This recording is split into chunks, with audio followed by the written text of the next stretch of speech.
반사 수거 모드, 영어로 리플렉션 모드는 사실 여러 군데 응용을 할 수 있다고 보는데 우선은 그 글 쓰는데 적용하는 걸로 해보겠습니다. 그래서 이 리플렉션 모드는 두 개의 서로 다른 에이전트가 협동해서 처리하는데 하나는 제너레이터고 그 다음은 리뷰어라고 우리가 이름을 부릅니다. 근데 제너레이터는 여러분이 생각하시기에 이제 학생을 대표하는 에이전트라고 생각하시고 리뷰어는 선생님을 대신하는 에이전트라고 생각하시면 편합니다. 그래서 우리가 선생님이 어떤 글을 써와라 하는 식으로 지시를 내렸을 때 학생이 거기에 맞춰서 이제 글을 쓰면은 선생님이 그거를 검토하고 그런 역할이 바로 그 리플렉션 모드에서 할 수 있는 겁니다. 좀 이따가 에이전트를 보여드리겠지만은 여기서는 절대로 엔터 키를 이용해서 쿼를 하지 않고 넥스트 G, 넥스트 R 버튼만 이용을 합니다. 그리고 이걸 써보시면은 정말로 LLM이 꽤 제너레이티브 AI 능력이 있구나 하는 것을 느끼실 수 있을 거라고 봅니다. 여기 다시 에이전트 앱을 보여드리는데요. 그 반사 수거 모드, 리플렉션 모드로 가기 위해서는 우선은 일단은 보강 모드로 가셔야 됩니다. 거기서 이런 단추가 나오는데 이것을 누르셔가지고 그 리플렉션 모드로 가시게 되는 거고요. 다시 일반 모드로 가서 리플렉션 모드에서는 사실은 이 LLM 모델만 의미가 있고 딴 것들은 별로 의미가 없습니다. 뭐 폰트 바꾸고 하는 것들은 물론 이 컨트롤 마이너스 플러스 가지고 바꿔줄 수 있으니까 굳이 이것을 안 쓰셔도 되겠죠. 어떻든 다른 것들은 별로 의미가 없고 이 LLM 모델만 나름대로 의미가 있습니다. 우리가 이번에는 GPT 4.1을 사용하는 걸 하고 리플렉션 모드로 가보겠습니다. 또 타이틀 블락은 의미가 없으니까 이거는 빼버리고요. 그리고 리플렉션 모드에서 가능하면 그 작업 공간을 넓게 쓰기 위해서 이렇게 리사이징을 하실 수가 있습니다. 그리고 이것도 리사이징이 되는데 이것은 뭐 그렇게 많이 되지는 않고요. 이 상태에서 제가 여기다가 각각 입력을 해 보겠습니다.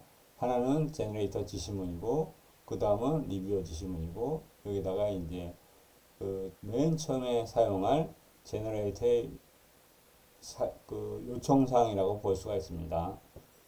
근데 요것은 아까도 말씀드렸지만 이제 학생 역할을 하는 데 대한 어떤 지시사항이든지 요청사항이고 그 다음에 여기는 선생님 역할을 하는 에이전트에 대한 지시사항이 되겠습니다.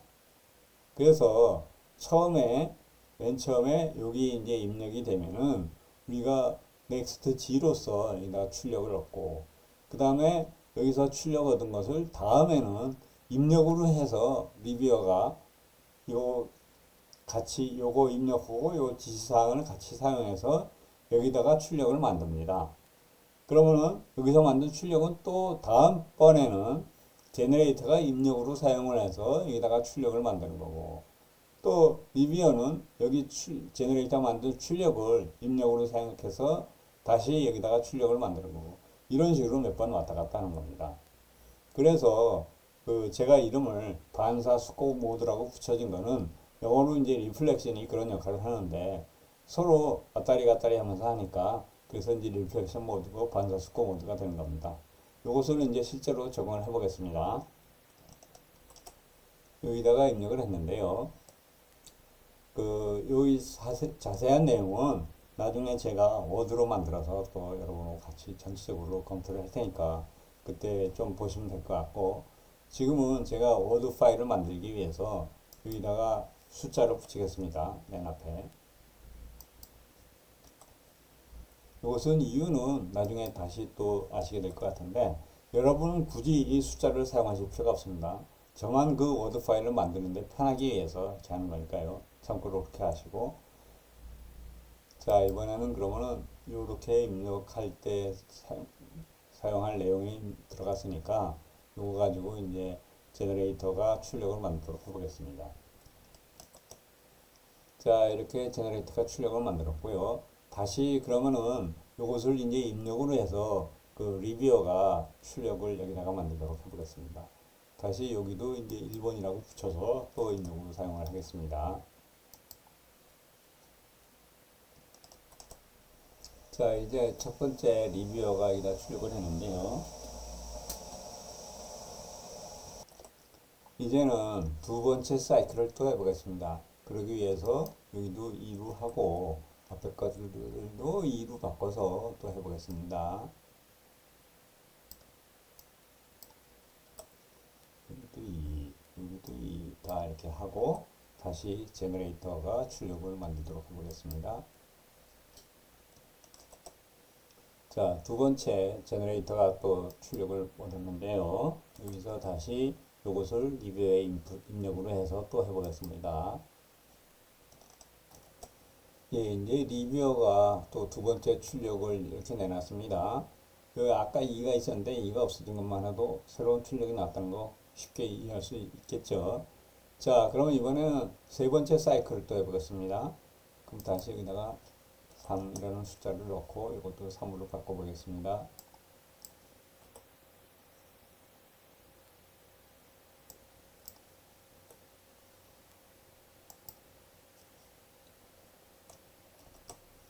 예, 제너레이터가 세 번째 출력을 만들었고요. 이것을 다시 리뷰어의 세 번째 입력으로서 사용을 해보겠습니다.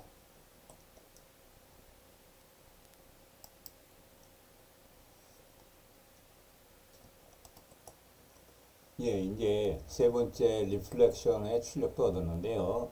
그러면 이것을 이용을 해서 워드 파일을 만들어서 여러분하고 같이 전체적으로 검토를 해보겠습니다.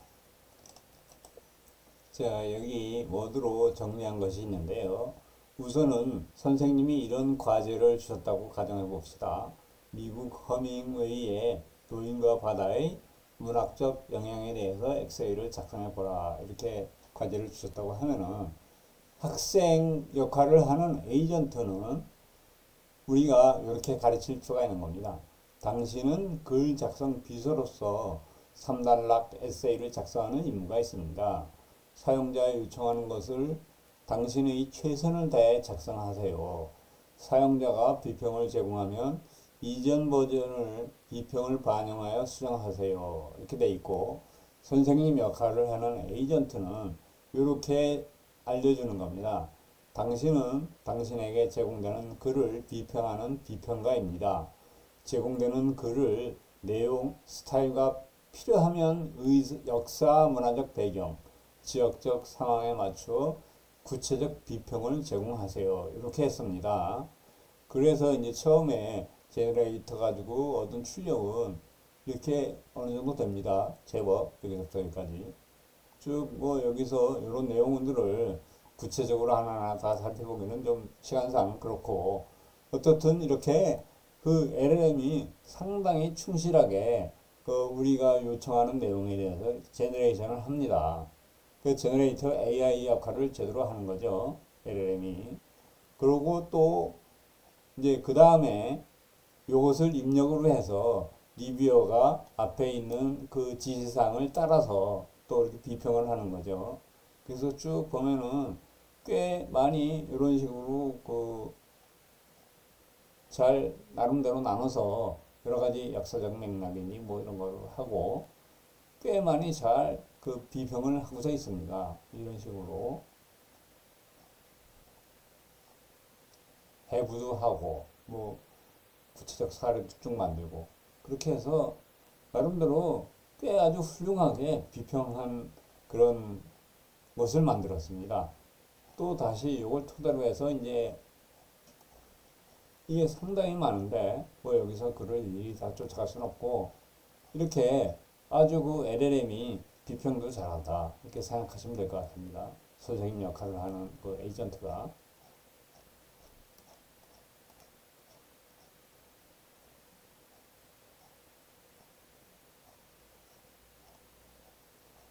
뭐 상세한 내용은 시간을 두고 잘 살펴볼 필요가 있겠지만 어떻든 요런 거 가지고 이제 다시 입력으로 해서 또 제너레이터가 두 번째 출력을 나름대로 좀 수정된 버전이죠. 그것을 만들었습니다. 이렇게 또 그 첫 번째보다는 확실히 많이 늘어난 것 같네요. 어쩌고 저쩌고 이렇게 하면서.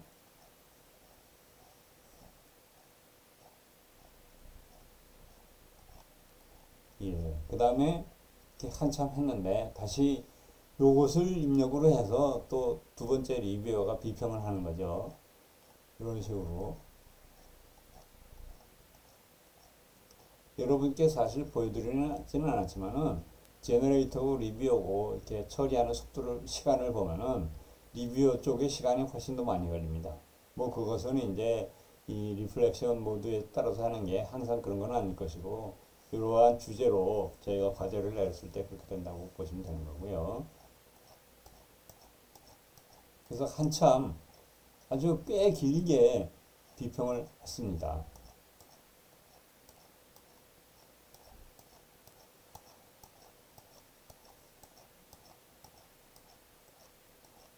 뭐 제가 어떤 문학적인데 잘 소질이 있는 사람도 아니고 쪽으로 경험이 많지가 않으니까 이거 뭐 잘 썼는지 안 썼는지 정확하게는 비평하기 어렵습니다만은 나름대로 꽤 대충 보기에 아주 상세하게 잘 풍부하게 글을 썼다 하는 느낌은 있습니다. 확실히.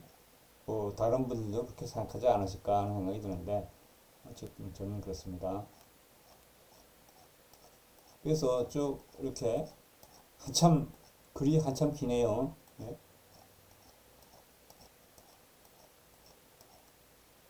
그래서 이제 이것을 또 입력으로 해서 제너레이터가 또 나름대로 다시 그 이렇게 수정하라 비평한 걸 이용을 해서 또 다시 글을 만든 거죠. 이렇게 이번에도 뭐 상당히 반영해서 꽤 여러 가지로 더 길게 한 것 같습니다. 예. 맨 처음 글에 비해서는 뭐 상당히 늘어났죠. 이제 리뷰어가 또 이걸 토대로 해서 쭉 하는데 뭐 이런 식으로 몇 차례 사이클을 돌려도 되는 겁니다. 뭐 그게 뭐 5번이 될지 10번이 될지 그건 모르겠지만은 여러분들이 이런 내용의 품질을 보시고 판단해서 끊으실 필요가 있겠죠. 상당히 많습니다.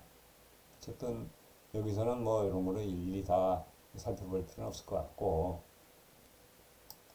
그래서 이렇게 그 워드로 만들었는데 사실은 이 워드를 만들 수 있는 배경은 제가 아까 그 번호들을 붙였는데 여기서 이제 그 인풋 히스토리 내비게이션이라고 제가 설명을 드리겠습니다. 자, 이게 여기서 사용하는 그 인풋들 그것이 이제 제너레이터를 만드는데 제가 어떤 것을 썼는지를 내비게이션을 여기는 업다운 에로를 이용해서 이렇게 내비게이션을 할 수가 있고 맨 처음에 우리가 한 줄짜리였었죠. 네, 이렇게 가고 이게 계속 업 에로를 치면은 이렇게 가고 그 다음에 두 번째는 이렇게 나옵니다. 이것은 맨 처음에 제너레이터가 출력한 것을 이용한 거죠. 그래서 그 이제 두 번째 사이클이 되니까 제가 2라고 붙인 거고 그때 요거 내비게이션을 하면은 사실은 요거하고 연동되는 거는 요 제너레이터니까 요거하고 같이 번호가 이렇게 따라서 가게 되어 있습니다. 세 번째는 또 요거고요. 세 번째 요것을 만들어서 이렇게 하는 거고. 그 다음에 이렇게 하니까 제가 요걸 토대로 해서 요거 내용을 카피해 가지고 그 워드를 만들 수 있고 그런 거죠. 요런 번호가 없으면은 좀 헷갈립니다. 사실 이게 몇 번째 건지 헷갈릴 수 있으니까 그래서 제가 이렇게 번호를 붙여서 이용을 한 거고요. 그 다음에 여기 그 제너레이터 창에 있는 거는 여기는 이제 리뷰어 창이고 여기는 제너레이터 창이죠. 출력 기준으로 보면은 그것은 여기서는 업다운 에러를 이용을 했는데 여기서는 요 버튼을 이용을 합니다. 그래서 아까 제가 할 때 사실 주의 깊게 보셨는지 모르지만은 처음에는 이게 색깔이 없습니다. 1 이렇게 나올 때는. 근데 이제 두 번째서부터는 색깔이 있어가지고 앞으로 갈 수 있으니까 그렇게 되고 이렇게 가면은 여기는 이제 또 뒤로 갈 수 있으니까 이 녹색하고 파란색이 왔다 갔다 하면서 다음 내비게이션을 할 수 있는 걸 보여주는 겁니다. 그리고 또 하나 중요한 것은 여기서 새로 시작 버튼을 누르시면은 뭐 노멀 모드에 있는 것도 같이 여러 가지 한 것들이 싹 지워지고 새로 시작이 되는 거고 요 세션 새로 하기는 여기 리플렉션 모드에서 한 것만 새로 하기가 됩니다. 그래서 이걸 누르면 여기가 싹 지워지고 앞에서 하는 내용들이 아예 없어지는 거죠. 그리고 요 클리어는 요 제너레이터 지시문, 리뷰어 지시문은 앞에 그 보강 모드, 오그멘티드 모드에서 한 것처럼 그때는 이제 추가 지시 사항이었었죠. 그런 거가 계속 바뀌지 않고 남아 있는 것처럼 여기서도 내가 사용자가 수정을 하지 않는 한에는 계속 남아 있게 됩니다. 그래서 사용하시는 거고요. 물론 어떤 사이클에서 여러분이 이거 바꾸시고 싶다 그러면 바꾸신 내용을 여기다 입력하시면은 그거 반영해서 이제 제너레이터든지 리뷰든지 출력이 또 만들어집니다. 그렇게도 할 수 있는데 그것은 뭐 또 다른 어플리케이션에서 사용할 수 있겠죠. 그러니까 그렇고 요것을 이제 지우시려면 요 클리어 버튼을 누르시면 되고요. 요것도 클리어 버튼을 누르시면 여기가 지워집니다. 그래서 새로 시작하실 때는 어떻든 요거를 누르시면은 지금 한 것들이 싹 아예 없어집니다. 그 새로 시작은 앞에 노멀 모드까지 없어지니까 여러분이 뭐 상당히 공들여서 하신 문서 분석 결과까지도 싹 날아갈 수 있으니까, 그리고 여러 가지로 노멀 모드에서 그 출력 얻은 것들도 같이 날아가니까 그것은 이제 항상 주의하시면서 사용하시는 게 필요할 것 같습니다.